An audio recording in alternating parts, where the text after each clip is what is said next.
Good morning everyone. आज है class 10 chapter 5 life process part 8 है ना। इसके पहले के 7 वीडियोस जो हैं आपको चैनल में मिल जाएंगे, आप जरूर देखिए। आज के पार्ट में हम क्या देखेंगे, हमको आज एक्सपेरिमेंट देखना है कि carbon dioxide is necessary for photosynthesis को कंटिन्यू कर रहे हैं। लास्ट क्लास में हमने स्टोमाटा के बारे में पढ़ा, जिसके थ्रू कार्बन डाइऑक्साइड प्लांट के अंदर आ रहा है, ऑक्सीजन जा रहा है during the process of photosynthesis. इस पार्ट में हम एक्सपेरिमेंट करके देखेंगे कि सच में कार्बन डाइऑक्साइड जरूरी है फोटोसिंथेसिस के लिए या नहीं। एक्सपेरिमेंट को पढ़ने से पहले 2-3 चीजें फिर से हम बताना चाहेंगे। जैसे कि जो पहले था आयोडीन टेस्ट स्टार्च के लिए है। अगर कहीं पर स्टार्च है और आप उसमें आयोडीन डालेंगे तो वो ब्लू ब्लैक हो जाएगा। आप आलू काट के उसमें डाल दीजिए, चावल में डाल दीजिए, जिसमें भी स्टार्च है वो ब्लू ब्लैक कलर में हो जाएगा। तो स्टार्च टेस्ट एक याद रखना है। दूसरा, डी स्टार्च क्या होता है, किसी भी पॉटेड प्लांट को हम जो पहले से उसमें स्टार्च मौजूद है वो अच्छे से यूज्ड अप हो जाए, उसके लिए हम 3 डेज के लिए डार्क में रखते हैं, वो डी स्टार्च है। ठीक है। उसके बाद क्या करते हैं, उसके बाद फिर हम उसको सनलाइट में रखेंगे और सम ड्यूरेशन। उसके बाद हम लीफ को सबसे पहले क्या करेंगे, वाटर से बॉईल करेंगे, ताकि जो भी केमिकल रिएक्शंस हो रहे हैं वो उसके अंदर हो रहे थे वो स्लो डाउन हो जाए। फिर उसको अल्कोहल में बॉईल करेंगे ताकि वो डीकलराइज हो जाए, यानी क्लोरोफिल या कोई भी अदर कलर उसमें ना बचे। फिर उसको हम पानी से धोते हैं ताकि जो भी कोई भी कलर थोड़ा बहुत बचा हुआ है वो हट जाए। उसके बाद हम उसमें आयोडीन सोल्यूशन डालते हैं।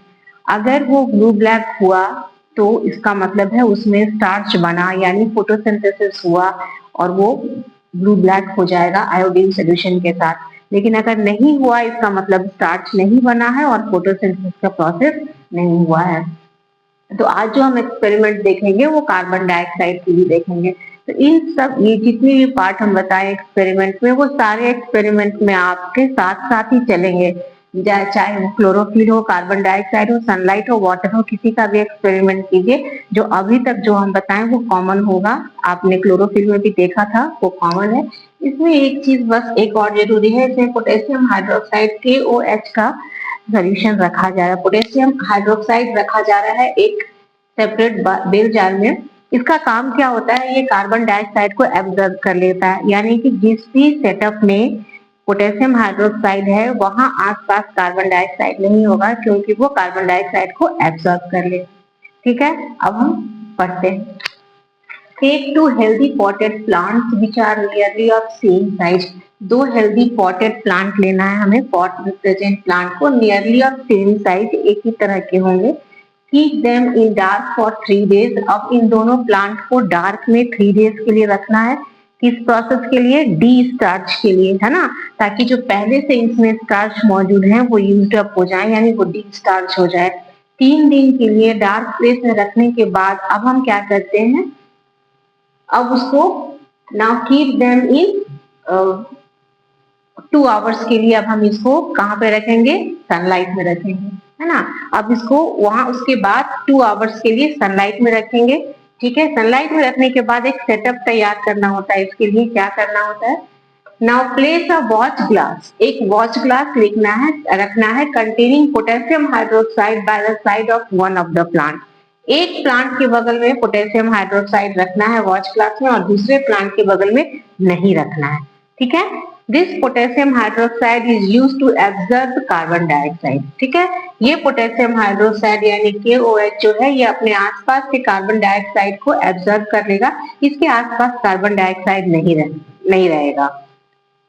Cover both the plant with separate bail jar. ये बेल जार है ना, प्लेट, ये नीचे प्लेट रखा, इसके ऊपर बेल जार से ढक दिया गया दोनों प्लांट को, और यहाँ पर वैसलीन से सील कर दिया गया ताकि कोई एयर जो है इसके अंदर ना जाए। Cover both the plants with separate bail jar. Separate bail jar से दोनों प्लांट को कवर कर दिया गया।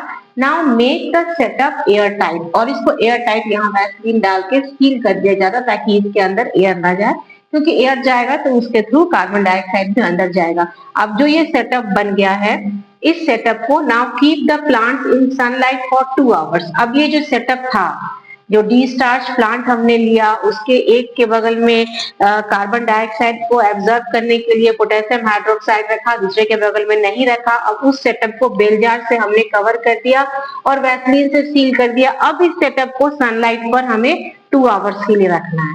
Now keep the plants in sunlight for 2 hours. ठीक है, फिर से इसको समझिए। 2 पॉटेड प्लांट लिए, उसको डी स्टार्च किया, फिर एक के बगल में KOH रखा वॉच ग्लास में, और फिर दोनों को बेल जार से कवर कर दिया, सील कर दिया। अब इस सेटअप को हम सनलाइट में 2 आवर्स से रखेंगे ताकि फोटोसिंथेसिस का प्रोसेस आराम से हो सके।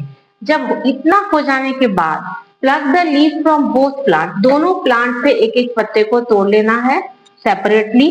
ठीक है, and boil them separately in water and then alcohol. अब इसको अलग अलग एक्सपेरिमेंट होगा, पहले वाटर में बॉयल होगा, फिर अल्कोहल में बॉयल करेंगे, दोनों को अलग अलग, फिर दोनों को पानी से धोएंगे। Wash both the decolorized leaf with water.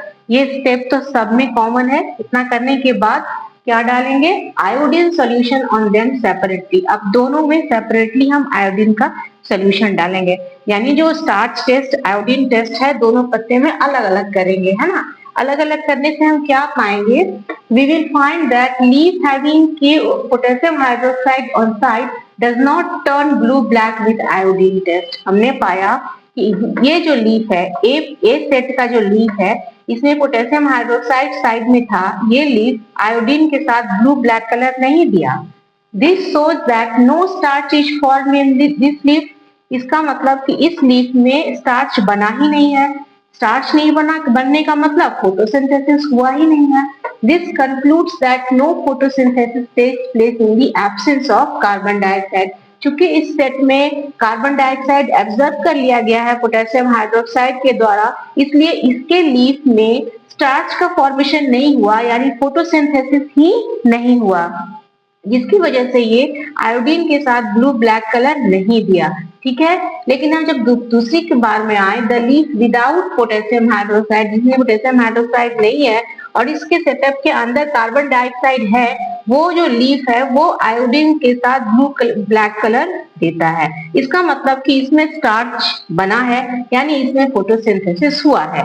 तो ये एक्सपेरिमेंट ये शो करता है कि अगर आपके सेटअप में कार्बन डाइऑक्साइड नहीं है तो वहां फोटोसिंथेसिस नहीं हो रहा है, अगर कार्बन डाइऑक्साइड है तो वहां फोटोसिंथेसिस हो रहा है। तो ये एक्सपेरिमेंट हमें बताता है कि carbon dioxide is necessary for photosynthesis, क्योंकि पहले सेटअप में कार्बन डाइऑक्साइड पोटेशियम हाइड्रोक्साइड के द्वारा एब्जॉर्ब कर लिया गया, इस सेटअप में नो CO2 जोन हो गया।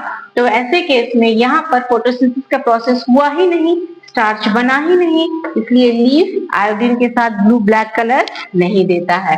जबकि दूसरे सेटअप में जो कि नॉर्मल है, जिसमें कार्बन डाइऑक्साइड है, वहां पर फोटोसिंथेसिस का प्रोसेस हुआ, स्टार्च बना और उसका leaf blue black colour iodine solution के साथ देता है।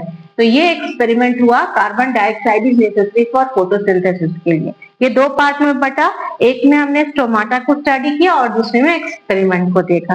ठीक है, नेक्स्ट क्लास में अब हम नेक्स्ट पार्ट में को कंटिन्यू करेंगे।